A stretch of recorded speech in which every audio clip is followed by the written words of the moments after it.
My name is Danny Sheehan. I'm a constitutional litigator who has tried some of the most important cases in recent American history. From Pentagon Papers, the Watergate scandal, to Iran-Contra.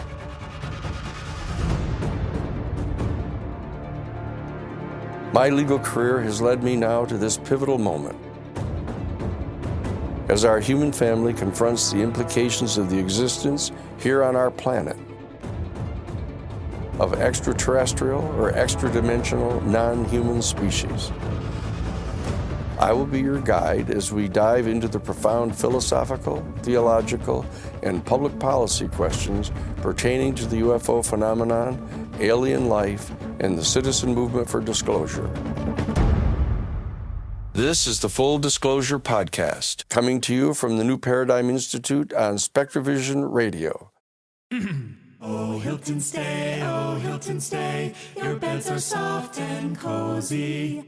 No lumpy couch, no stiff futon, no shower line at crack of dawn. Oh, Hilton stay. When you want holiday comfort you can count on, it matters where you stay. Enjoy comfortable rooms and friendly service when you stay with Hilton instead. Save up to 25% this season when you book with Hilton. Hilton for the stay. Terms apply. 'Tis the season for all your holiday favorites, like A Very Jonas Christmas Movie and Home Alone on Disney+. Should I burn down the joint? I don't think so. Then Hulu has National Lampoon's Christmas Vacation. We're all in for a very big Christmas treat. All of these and more streaming this holiday season. And right now, save big with our special Black Friday offer. Bundle Disney Plus and Hulu for just $4.99 a month for 1 year. Savings compared to current regular monthly price. Ends 12/1. Offer for ad-supported Disney Plus Hulu bundle only. Then $12.99 a month or then current regular monthly price. 18 plus terms apply. SpectreVision Radio. Telemetry and launch condition.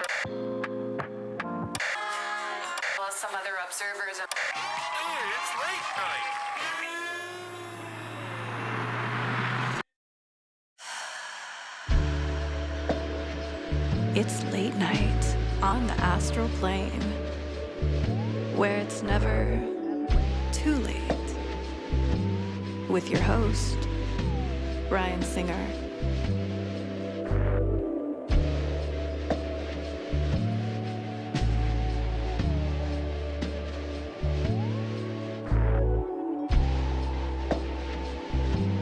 It's more fun to believe. Welcome to another voyage of Late Night on the Astral Plane. I'm your host, Ryan Singer. That is actually pretty loud. That beep just come through on the computer. Sorry about that. I don't know if you could hear that or if that's just in my head. The notifications here are kind of bonkers. Now, I got to let you know that it's going to be a solo voyage today. I've got some thoughts I'd like to start the voyage with here today. So thanks for joining me wherever you are, wherever you might be, whatever time of day, night, morning, or, outside of the space-time continuum that you might be. So these are some thoughts I've had for quite a while here. So those persons, I want to talk about paranormal people. Okay. So those persons interested in the paranormal, to me, are a curious type. On one hand, they are curious because regardless of their age, background, upbringing, or other societal or social factors, they continue to embrace the limitless nature of their imaginations. In a world that puts up barriers to wonder, they choose the dirt roads to seek the whimsical and the uncanny. On the other hand, they are curious in the way the materialistic world would consider them to be curious, strange, outsiders, weirdos, and oftentimes worse. Yet another curious thing about them is that they most oftentimes do not care about the judgment that comes with the lifestyle choice of choosing to believe. It shouldn't be, but seemingly is a brave person who chooses to embrace their imagination and follow the scent of curiosity. Many great minds of the past have taught us that embracing the curious nature of our hearts and minds will lead us to great discoveries about ourselves and the worlds that surround us. So, The paranormal person embarks on a daily journey where they allow themselves to have the aha moment that so many people regretfully lack. As an experiment of our imaginations, let us imagine two types of lives, if we shall. One life plays it straight, never challenges, questions, seeks, or wonders what is beyond the great reality of sharp corners and solid ground. This life is filled with what you see is what you get, and never had time to think about it. Is it foolish to think this life is void of splendor and joy? Where can one be surprised by the good things in life when they can be taken aback with a smile instead of a grimace, when this is the mode in which they interact with the world around them? The invisible is truly out of sight, out of mind for them. I could be wrong, but it seems that the only true pleasures or joys that infiltrate such a fortified worldview are those of the physical senses, like flavors and or feelings. Now, the second life has a winding path that seldom finds its way moving straight ahead. This person embraces the abrupt departures and turnarounds, knowing that oftentimes 2 steps backwards means 3 steps inward. Some say there is no net for our sanity when we walk the tightrope of the unbelievable, but maybe the fall isn't quite as far as they think, when in reality, it is easier to fall from a leap of faith than it is to climb up and out of a pit of despair or disbelief. And many of us who have been in both, we know there's no shame in knowing that. I look up to those who carry on with unwavering beliefs and idealistic motivations. I seek to know those who carry themselves with a vigor and with a glimpse of uncertainty. When we become part of the whole, it is because we sought to know, to learn, to understand. And in doing so, we became bigger than ourselves. And that is how we became part of the whole. That whole is known and unknown simultaneously. And I love that about it. Every answer sprouting 2 or more questions, every discovery creating more dimly lit hallways of intrigue and mystery. Let us light the way for each other as we traverse those dark corridors of high strangeness. And may we keep our wits about us the best we can, as we inevitably will trip over the unforeseen wire or hit our heads on the strangely low-hanging cabinets that hold the trickster's coffee mugs. If there is one thing we know, the trickster must drink coffee to stay up late as those of us who love the paranormal. So cheers to the trickster, wherever they may be and everywhere they may be. And to you, the paranormal weirdo, the woo-woo wild one, I salute you and I thank you and I admire you and I feel comfort in community with you. And it makes this life so much more worth living. Is that how you say that? So much more worth living? Because you are here and you are willing to believe and you are willing to take these chances, walk out on these limbs. Sometimes we find ourselves having to reel it in a little bit, and that's understandable and that's fine, and that's always going to happen. I never used to believe in the dog man. Now I don't ever want to see the dog man. I was pretty against the idea that there was an alien invasion at that Miami mall. What was that, about a year ago or so, when it had the largest police response?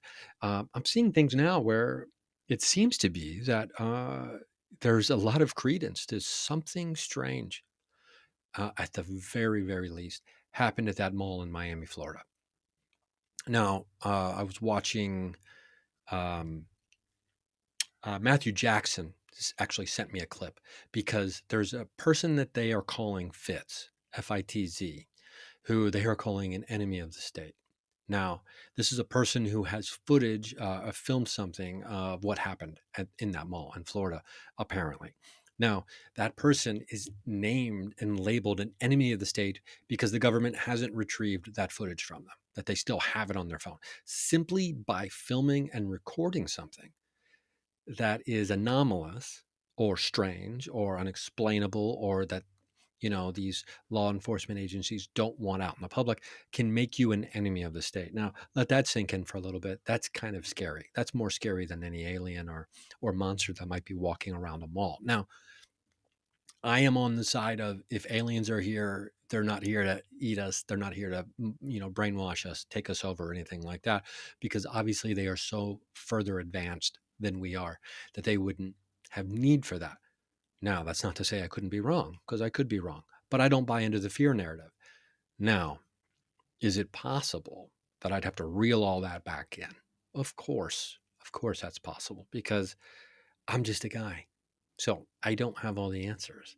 But I think with the slow trickle of disclosure that is happening, in the media, in the Senate hearings, and in other ways through whistleblowers coming up, I think that we're heading in the right direction. That's what I'm trying to say. We are working our way toward just that full disclosure at some point. Potentially, I'd love that. There are so many moving pieces. There are so many things going on, and there's a battle happening in the on the podcasts and between the figureheads about disclosure and about fringe science. And I've continued to watch the Amazon Prime Dr. Sean Carroll, his series on. I'm guessing he's a doctor. I'm guessing he has to be, or has to have some kind of doctorate degree. I could be wrong about that. On quantum mechanics, we can talk a little bit more about that. I'll probably hold off on that until I feel like I have any more grasp on that issue whatsoever. Just kind of gave you the overview of what we were getting into previously. All very exciting stuff, very interesting to me. I do want to get into some, personal paranormal news. Now, I've been doing the Gateway Voyage meditations. Those are the Monroe Institute meditations that are teaching you how to get out of body, out of body experiences, how to do remote viewing, and tap into your psychic abilities. I definitely believe that in the last year plus that I've been doing the program, and I got to tell you, I'm not even through them all yet. Because every once in a while I'll go through periods where I can't do them for 3 or 4 weeks, and can't is a strong word. I found myself unable to make time to do them when I'm maybe driving a bunch every day, things like that. I should have made time. Nonetheless, here we are. I think there's 7 waves. I'm on wave 5. Boy, last night was kind of bonkers. Okay, now last night was a little wild for me. It was a freestyle one, and somebody said something to me not that long ago, where they thought that these meditations had definitely helped me tap into some my psychic abilities more, and I've come to understand I believe that is true. And I do think that psychic abilities this is something that we don't talk about a ton. Now, they do reference this, and they talk about this in the telepathy tapes. If you haven't listened to that podcast, can't recommend it highly enough. That's the number one podcast I recommend. And the number one web series I recommend is Hellier. Those are the top of the list for me when it comes to the paranormal stuff. Now, we just call it a TV show at this point, I suppose. Now, what I want to talk about is the relational aspects of psychic abilities. Now, I don't think this is necessarily true for, I think you're picking me up on the mic. Not necessarily true for every person. Now, in the sense that what I mean by that is there are, and many of them, some of my friends are, incredible psychics. Using whether they're psychic mediums, or whether they're using tarot cards, or whether they're just using clairvoyance, whether they're using telepathy, those kinds of things.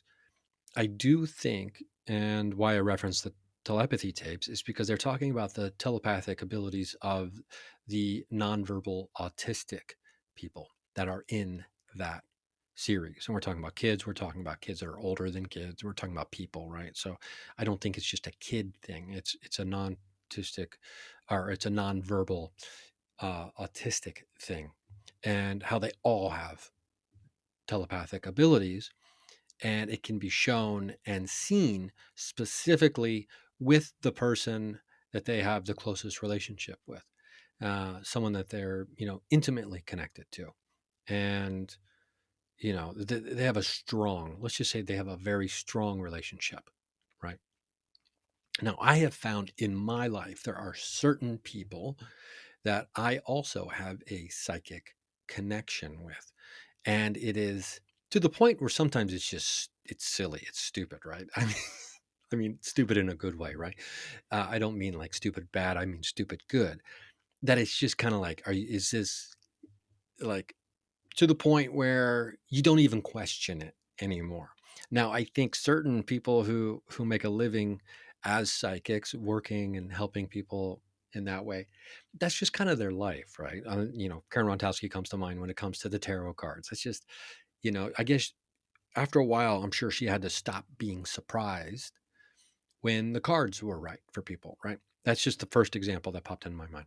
Now, for me, the relational aspect, there's two people, maybe actually three or four over time that I've really noticed I had a relational, or I had a deep psychic connection with, where I could sense, I could know, I knew, they could sense, things like that. And to me, it's important to point out for one specific reason. What is the thing that makes these relationships play into, turn up the volume on psychic abilities? What is the aspect or the nature of that relationship that fosters such a flourishing of these abilities?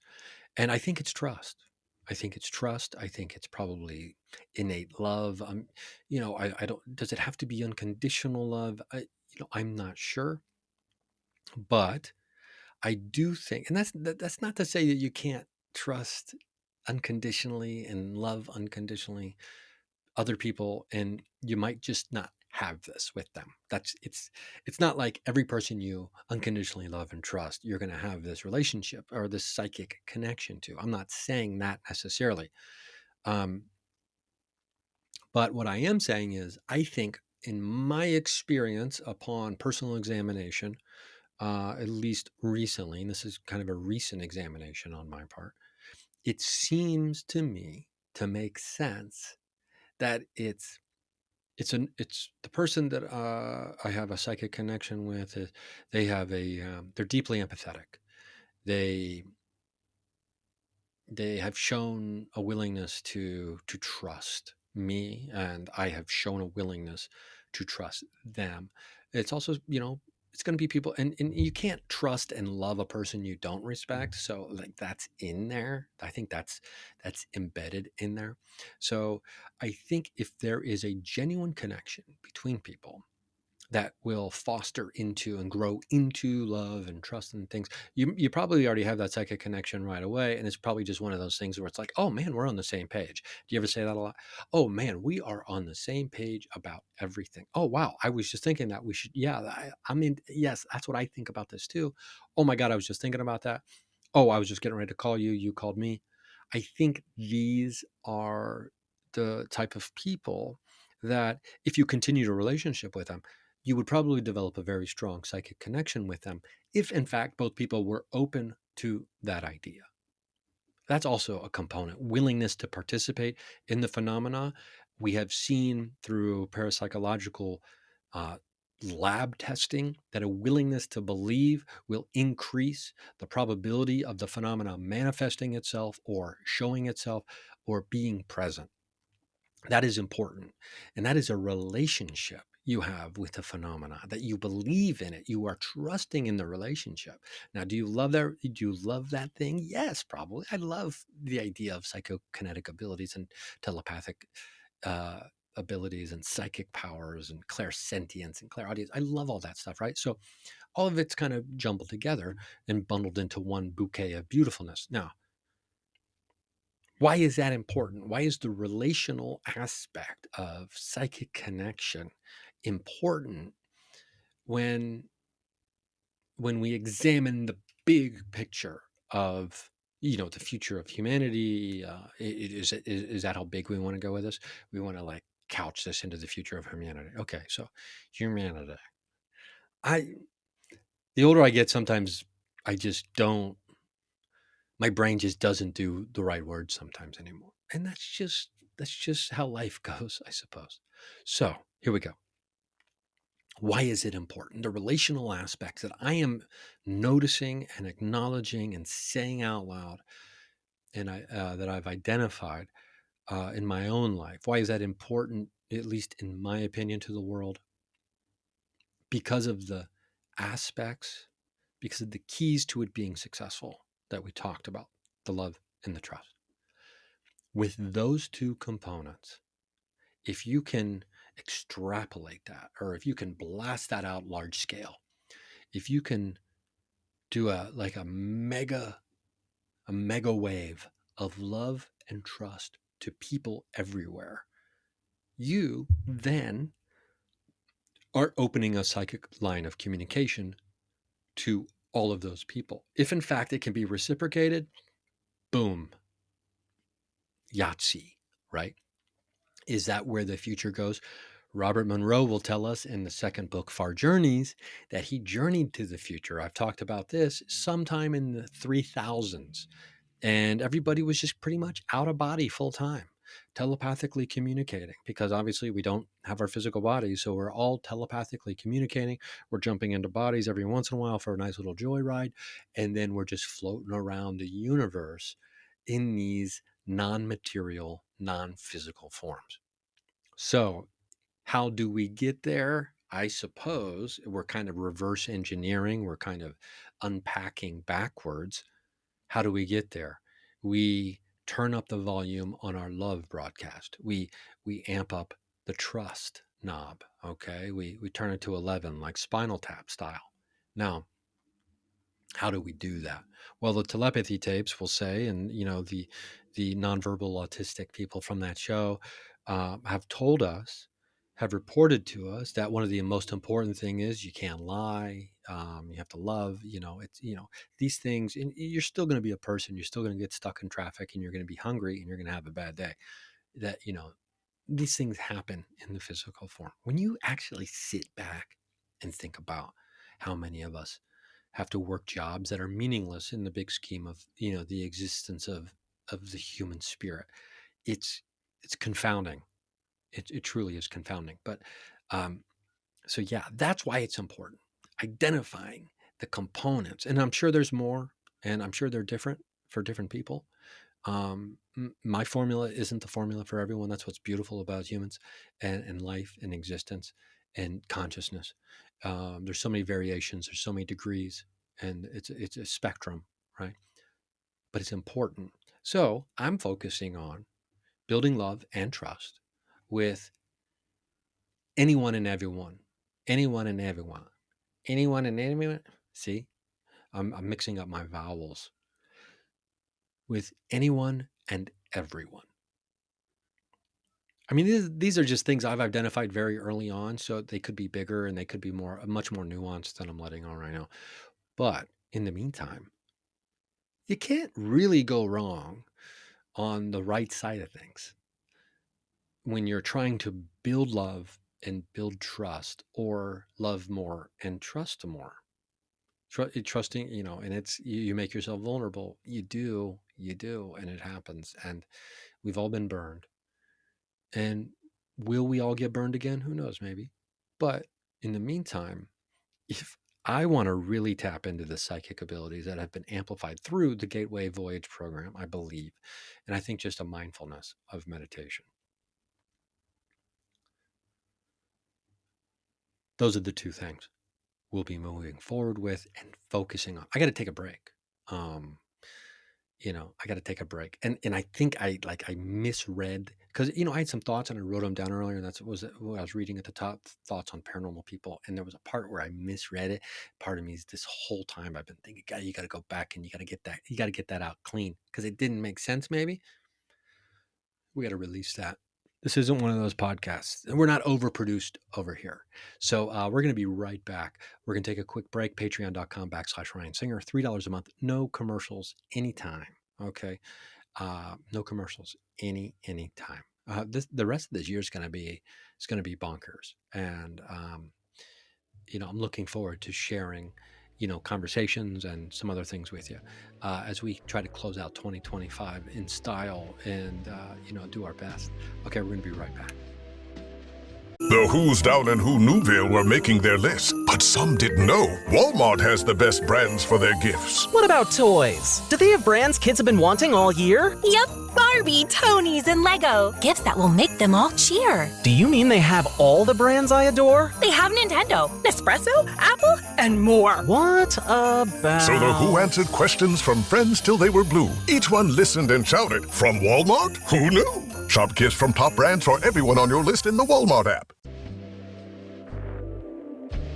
And I've returned. I think you've clearly returned if you hear me. If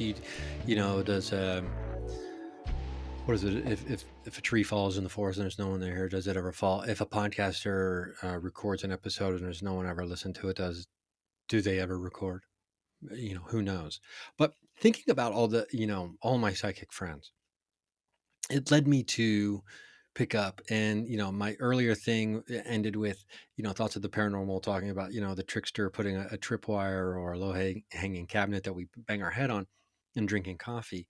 I'm drinking some iced coffee right now, and it's dark out, and I love that. Can I just tell you for a minute? It's not super late because it gets dark so early that these winters are long and hard on me. And if you're a lizard like me, you can't wait until the winter equinox, because that means that daylight starts creeping back into our lives in a more prominent way. But it made me think about all the women I know that are psychic, and how predominantly when someone goes to see a psychic, typically it is going to be a woman. And women have tapped into that world more so. And why is that? And is it the feminine energy? Is it the great feminine energy of the universe? Many would say that it is. And I tend to probably agree with them on that. Now, but we were talking about the Trickster, and I haven't read you any excerpts from one of the greatest paranormal compendiums that you could ever get your hands on, The Trickster and the Paranormal by George P. Hansen. And I just happened to open it up to an old thing I had marked. And what do you know? What do you know? There is no coincidence. As my buddy Mario would say, this is kind of a book draw, right? And book draws seemingly always work, and you can always tie anything into anything, obviously, if you try hard enough, but sometimes it's just so easy. There's a bookmark here that says women versus men. Now, what could that possibly mean? Well, let's just start from... No, we don't need to get into all that St. Francis stuff. This is talking about stigmata specifically. And if you don't know what stigmata is, it's like when, humans have the, modern day humans, or whatever we want to call them, have like the bleeding marks of Jesus on the cross, the crucifixion. And what's interesting is that they'll have it in the middle of their palm or something. And it's like, no, he would have been nailed in his wrist, because a nail through your palm your hand would rip through. Anyway, so it's interesting how these things happen, right? So let's just start from the top of this paragraph, though, so you can kind of understand here. Stigmata is another phenomenon of mysticism related to boundary blurring and liminality. In Catholicism, the pervasive imagery of the crucified Christ affected mystics who strived to identify with him. A number of them displayed the wounds of Christ on their bodies.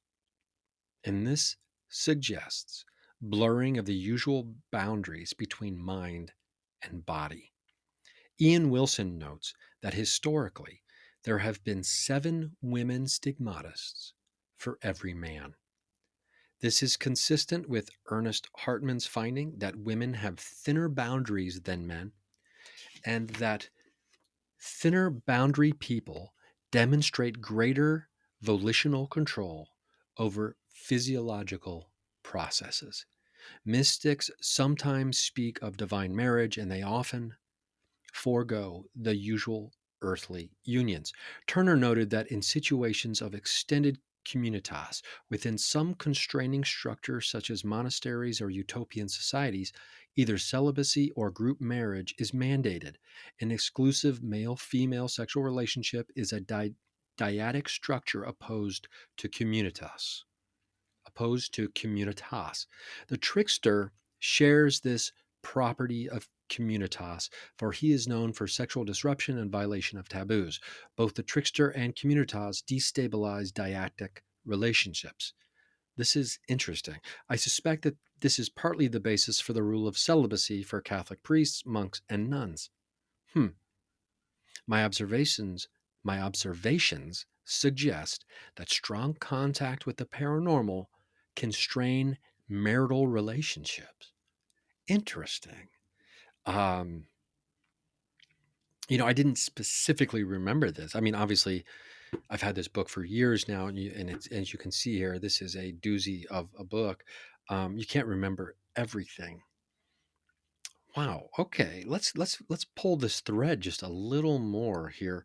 PMH Atwater, a researcher on NDEs, near-death experiences, and an experiencer herself, noted that divorce is often a consequence of a near-death experience. Likewise, people sometimes become involved with the paranormal after the death of a spouse. This general idea is further supported by a multinational survey reported in the Journal of the American Society for Psychical Research in 1991. Separated, divorced, and widowed people had higher rates of paranormal experiences than the married. In short, supernatural contact leads to disruption of relationships, but such disruption also leads to contact or involvement with the supernatural. The pattern is constellational rather than casual. The lives of ascetics, personify troubling philosophical questions that are not easily resolved. Some mystics commune with Jesus or the Blessed Virgin Mary, have ecstatic visions of heaven, and display grace through miraculous powers of healing and clairvoyance. Yet they often endure severe physical suffering, battle demons, and undergo mental breakdowns. As in the story of Job, the life of Lidwine of Shidam brings into stark relief the question of whether, I said shart. I almost said shart. I said shark. Well, I mean, I used to always want to, when I was younger, I used to want to make a musical about the Old Testament. And I only ever wrote one song for it, and it was, but it was a classic rock. I wanted it to be a classic rock musical. And it was like, Aqualung, that song by Jethro Tull. That would be for Job, sitting on a dung heap, bong, dung, dung, skin all covered in boils. And then it goes from there. That's as far as I ever got with that idea. So, not all creative ideas have legs. But when I think of sharts, I think of Job, sitting on a dung heap, like, who's just hanging out sitting on a dung heap? I mean, life must have took a turn, Let's skip to the end here. Eruptions of mysticism and the paranormal destabilize the rational world. The phenomena and the questions they raise are deeply disturbing. Supernatural events can legitimize what would otherwise be seen as deviance or even madness. It is no accident that the mystic is often cloistered, thereby restricting divinity's contact with the larger world. The necessity for this was recognized long ago, but our now rationalized society has lost this understanding. Now, George P. Hansen writes a damn good book, I gotta say. I mean, this ties into what I guess my thoughts. I didn't realize that. We just kind of did a random book draw here. I didn't know we'd be getting into the Trickster and the Paranormal. Let's be honest, on these solo voyages, most of the time I have no idea what I'm going to be talking about. I mean, I have ideas, right? And sometimes I'll write things down, but oftentimes I'll get on one. You know what I mean? Sometimes I get on one. But so here we are. We're talking about the destabilization factor of paranormal experiences. And what is super fascinating is that people who are divorced or separated or whatever, they are more likely to have an experience with the paranormal, and vice versa. Those who have experience with the paranormal are more likely to get divorced or separated or have a relationship end. Now, that is interesting. But what makes sense to me about it is it's a paradigm shift. When you have an experience of such a magnitude that it changes the way you view the world and what you believe is the universe in which you live, you know, when your outlook on life changes, it stands to reason that many things will domino effect and change as well when it comes to your views on them. Now, I know many people who over the years who have been in relationships. Let's say we have a hardcore skeptic who's in a relationship with a hardcore believer, and they say opposites attract. I don't know if that's necessarily such a great combo in the world of the paranormal. I'm sure it works out there, but I'm saying it probably works less often than it does work. That's just a guess. And, some people need that though. Some people are looking for that. Some people are looking for a materialistic anchor to keep their idealistic, yacht from floating away into space. Right. I can understand that. People need grounding. Right. And that can in fact be nice to get grounded. I mean, you get two woo-woo wild ones full on. They're liable to just woo-woo wild themselves into space, into the ether, and never to be seen again. It's quite possible, I would imagine.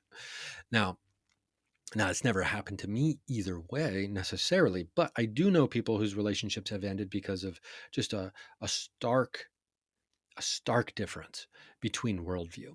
Now, this happens with politics. This happens with religion. This happens with, social beliefs, all kinds of things. It's not just the paranormal, but you are much more likely to have a profound, life-changing paranormal experience, whether it be an SPE, a spontaneous paranormal experience.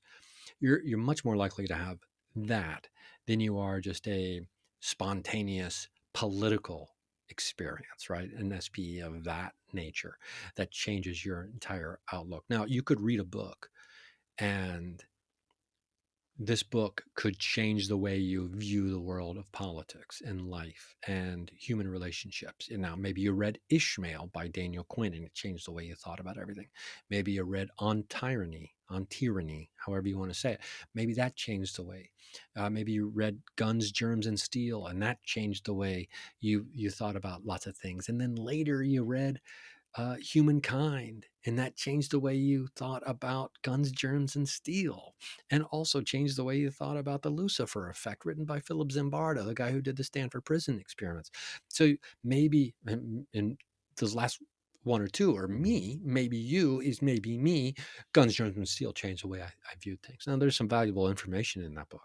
It's a beast of a read, but The Lucifer Effect by Zimbardo. Man, that book changed the way I thought about, systems affect everything, blah, blah, blah, blah, blah, inside of them.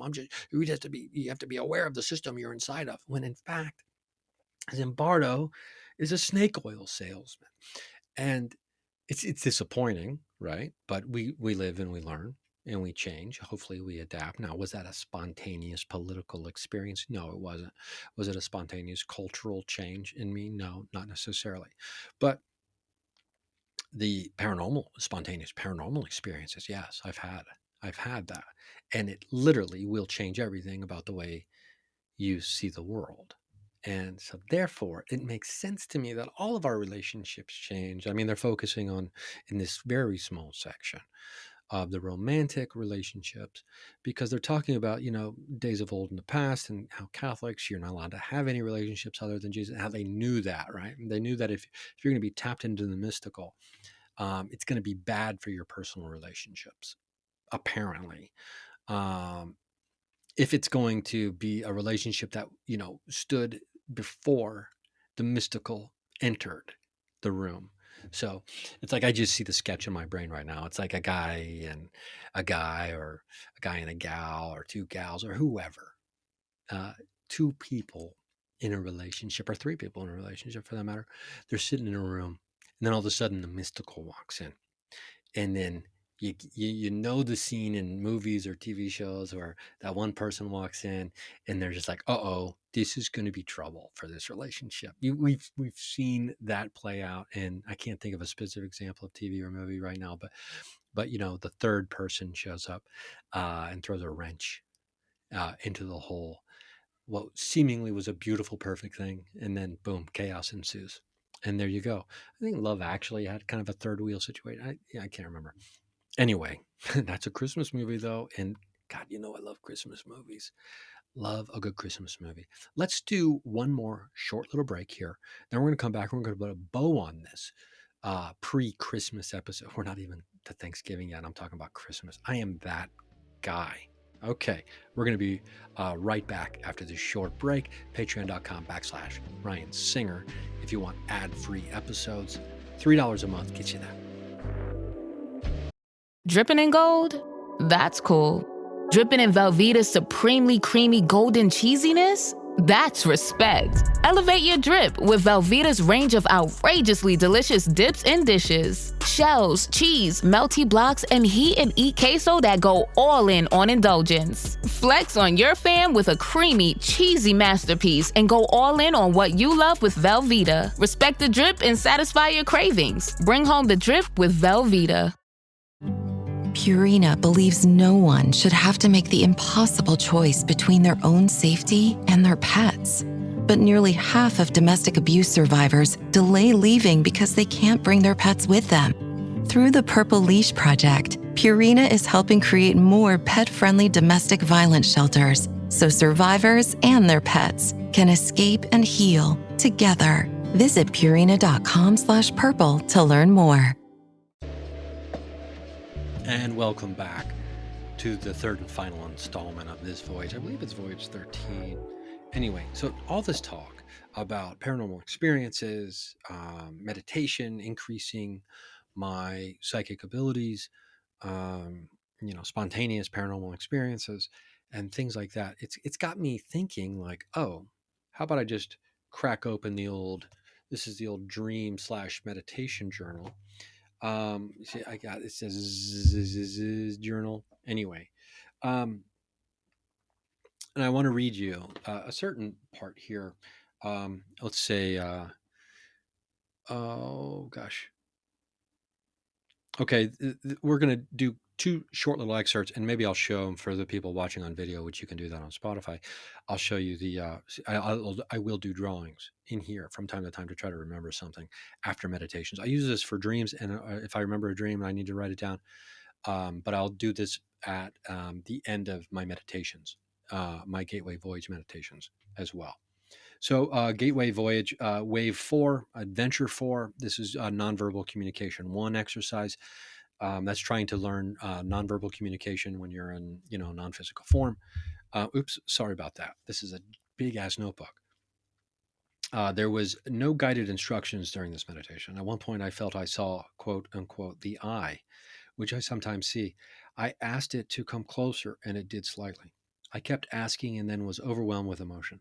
It felt like I was going to have a breakthrough and finally identify who the I is.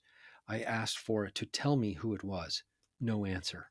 I sense I will, quote unquote, meet this entity or whoever it is soon.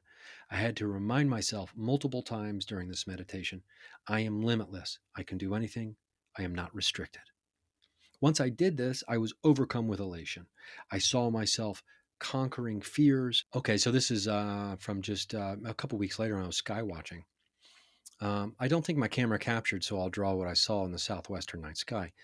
Not directly above me, but close to a 75-degree angle. Now, what we have here is we have two dim lights moving from right to left across the sky at approximately a 75-degree angle that were behaving in strange ways, and I mapped out their path. Now, you probably couldn't really see that well. But because what happened here is I had a meditation that followed, kind of tied into it, where what I saw was, I left the body. It feels almost like I'm stretching my neck out in a way, like it's elongating, while hovering out of body. This was my vision.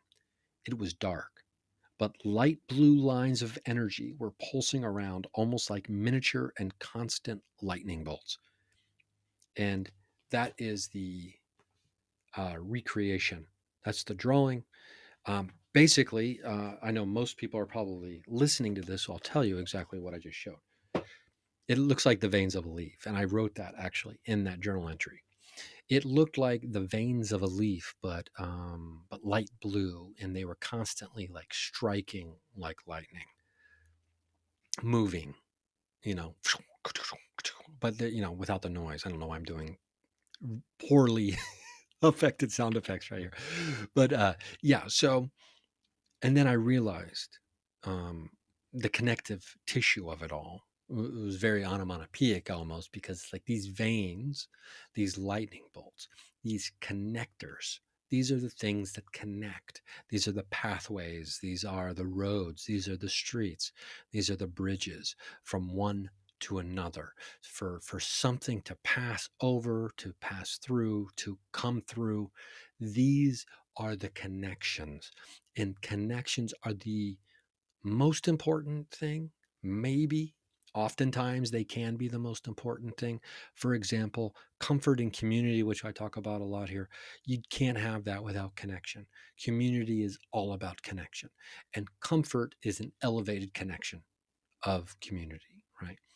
And so whether it's the love and the trust to supercharge the psychic connection that is relational between us and another person, or us in the community, or the community and other members of the community, these are important aspects on a fundamental level of what it means just to be alive and to try to achieve some kind of harmony in society, in culture, in our village, in our community. We look around and we see a disconnect. We have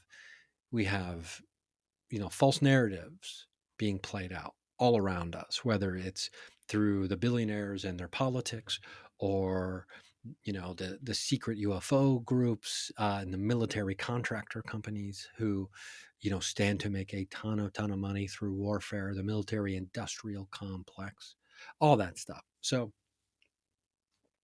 anyway, the connections are what prevent us from ever straying too far away and not being able to come back home. And by home, I mean community and, a group, friendship, camaraderie, relationships. Now, the liminal space and the paranormal experiences oftentimes will shatter individual relationships, like we talked about. So what is the relationship between the paranormal experience and the building of community, when in fact, on a micro level, it seems to often shatter the relationship? That's fascinating.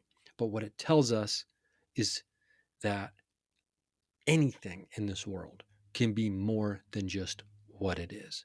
And yes, somehow, some way, that ties into quantum mechanics, that the particle is the wave is the particle. The spontaneous paranormal experience is what makes us bond and come together with a stranger who then we become lifelong friends with. But that same SPE is the event that changes our outlook on life and the world around us in such a way that it destroys a personal relationship, maybe a romantic relationship, a marriage, and causes a break, a separation. It can be both things simultaneously and many, many things in between. Trying to too clearly define any of this stuff is a fool's game, especially when it comes to the mystical, the supernatural, and the paranormal. Now, we keep trying and we keep searching and we keep looking. Why? Because we are curious people, and it is anything but curious that we will continue to do so. It is expected, and it is almost something to be counted on, even though 3 questions will sprout from every answer that has been planted in the ground and known to be true, and that we can hold in our hands and feel it. Then we plant that answer like a seed, and then boom, 3 different questions will grow from it. Now that is exciting because you love the chase. You love the research. You love the cracking the code, the mystery of it all. You love that, right? That's why you're curious, because the absence of mystery leads a curious person down a very boring path. Does it not? I mean, one could argue that the curious person would then be like, this is actually quite curious that there is no more mystery. Why? Why is there no mystery? Like when you think about like knowing it all, being omniscient, God, that would be boring. Wouldn't that just be the worst? Unless you loved answering questions and people had access, or entities or whatever consciousness had access, individual shattered fragments of individual consciousness had access, seeking your information, that you had all of it. I mean, how boring would it be just to be Morla, sitting in Fantasia, just knowing everything that ever has happened, will happen, or is happening now. Allergic to optimism, because you know the bleak landscape of all knowingness. It seems pretty clear to me. It's not bleak because everything's going to go to shit necessarily. It's bleak. It's barren of curiosity and of joy and of mystery and of seeking, of looking, of being a detective, of looking at a map, of finding a book that has a thing in it that you're just like, oh, whoa, wow. Someone already stumbled upon this and they put it down and they made a connection to something else that's related to something I'm looking into. Like, I don't have those books with me right now, but I'm thinking about The Bridge. I'm thinking about the paranormal investigation that started in Poasttown Elementary School in 2022 when I filmed my special there. And I'm thinking about, the secret cipher of the Euphonauts, how that has information about Aleister Crowley in the Book of Law, which I have, which to me ties into a very specific, there's a very specific ritual that's in that book that talks about one of the different levels of like dimensions that you can go to. And in that dimension, there is a being, a large, beautiful, powerful, like immense, like overwhelmingly powerful female figure that is the ruler of such a domain as this particular dimension. Is it the 5th? I can't remember what level it is, right? Or the 12th or something. That description of this powerful, like basically the ruler of this dimension, this female figure and energy, to me seemed eerily similar to the big purple or blue woman that many, many people have described seeing when they smoke DMT, dimethyltryptamine, the world's most powerful hallucinogenic drug that many people say takes you to another realm, another dimension, to where I never saw the workers, but they'll say like, oh, you're not supposed to be here. Get out of here. You're not supposed to be here right now. Like we are uninvited guests into a realm that maybe we will be entering at another point. Now, when you're going out of body, when you're astral projecting, when you're doing double OBEs, where are you going? Are you able to also reach these same places? These are the questions that I have, and we're trying to put the pieces together. We're trying to pull the yarn from one pin to the other pin on this paranormal map. And will we get there? I honestly have no idea. We're going to do our damnedest to try to get there. But in the meantime, I got to let you know a couple updates before we put a pin in this, put a bow on it. We're about a month away from Christmas, I think, when this one comes out. I'll be in Dayton, Ohio, the 20th, doing a comedy show. I'll be in Mason City, Illinois, the 12th and the 13th of December. MC Limits. So if you're anywhere in Illinois, come see me. I'd love to see you at a show. Always such a great time. My buddy Chris's comedy club. I'll be posting on the Patreon a movie trailer for Fitz, the investigation, Friends in the Sky, the investigation at Mutilation Ranch. I will be posting a trailer soon, maybe within the next day or two, for patrons over there. I have, as of this recording, figured out how we're getting what I'm calling Portal Creek, an investigation into the unknown, the documentary about Florida. I have figured out how we're doing it. And, it takes a village to do these things. And the village has come together, and boy, oh boy, the work has already begun. We're in the beginning stages of putting together that documentary. And I am so excited about that. I can't wait to share that with you. I mean, the journey we've been on from 2019 until now is astounding to me. I wish I could share some of the details with you at this time. I cannot. I can just let you know this. The documentary is going to be even better than I thought, for many reasons. And boy, oh boy, I think it's going to blow your mind. And it is a journey of belief indeed. And it's exciting. And I got some other paranormal investigations coming up that I'm really excited about. And man, things are getting weird. In the meditation world, things are getting weird. I don't even know if I got into that because I think I got sidetracked. There's a dude hanging out. That dude from my MRI, did I tell you about? If you listen to, I think it was last week or the week before, it must have been last week's episode, where I was talking about the dude who showed up in my MRI during the magnets and all the radio, that dude showed up again. Who's that dude? Who's the magnet man? I guess we named him. I guess he's the magnet man.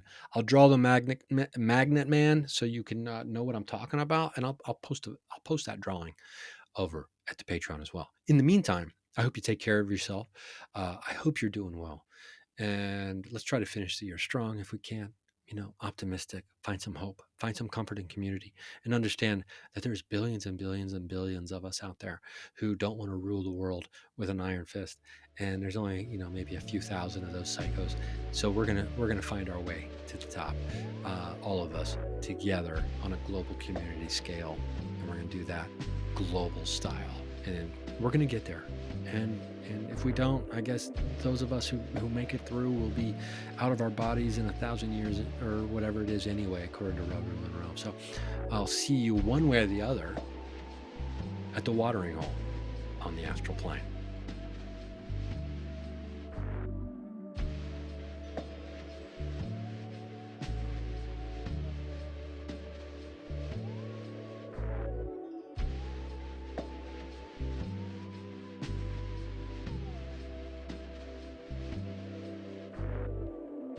Now receiving frequency transmission. I remember having a very profound realization about my dog when I was on mushrooms one Halloween.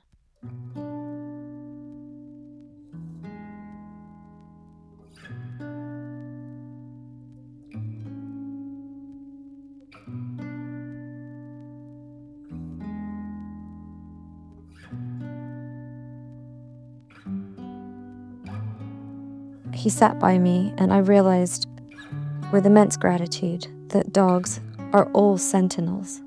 We've merely fooled ourselves into thinking that we take care of them. But they are truly our guardians, sent here to watch over us. They are angels, And yes, we need to feed them and bathe them. And yes, he peed in the hallway. And I wished that angels didn't pee in hallways, but they do. That's the thing about altered states. They don't show you what isn't there. They show you what was always there, hiding in plain sight.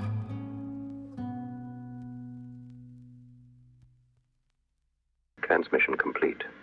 Stay tuned to SpectreVision Radio. Stay.